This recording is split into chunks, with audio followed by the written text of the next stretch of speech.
It happens several times a day in the Peruvian jungle. Small single-engine planes drop onto precarious dirt runways carrying bundles of cash.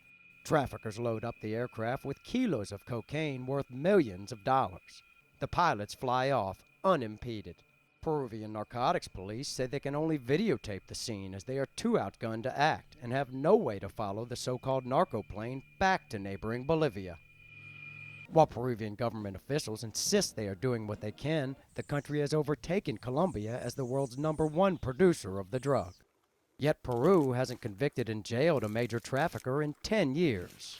Peruvian prosecutors, police, and former officers say corruption in the military in this vast part of the nation known as Vrime means traffickers operate with seeming impunity.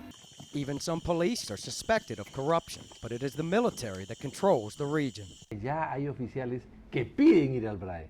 There are officers who ask to go to the Thrime, and well, evidently it's not to combat terrorism, subversion, or drug trafficking.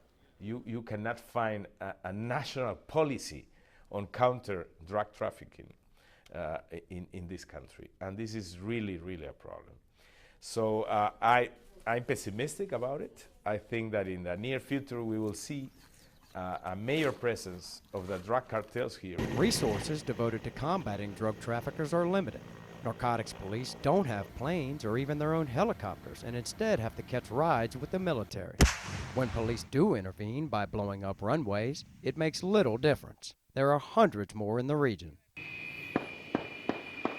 Occasionally, police confront smugglers and drugs and planes are seized, but far too often the increasing illegal trade is unchecked. This is a question, one, on the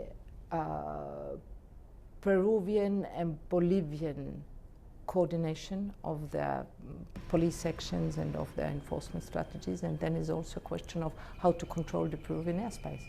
A relatively small number of drug police patrol the coca-rich region on foot and by boat.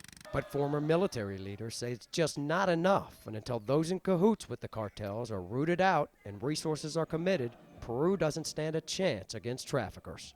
El Perú es o no es un narcoestado. Is Peru a narco state or not?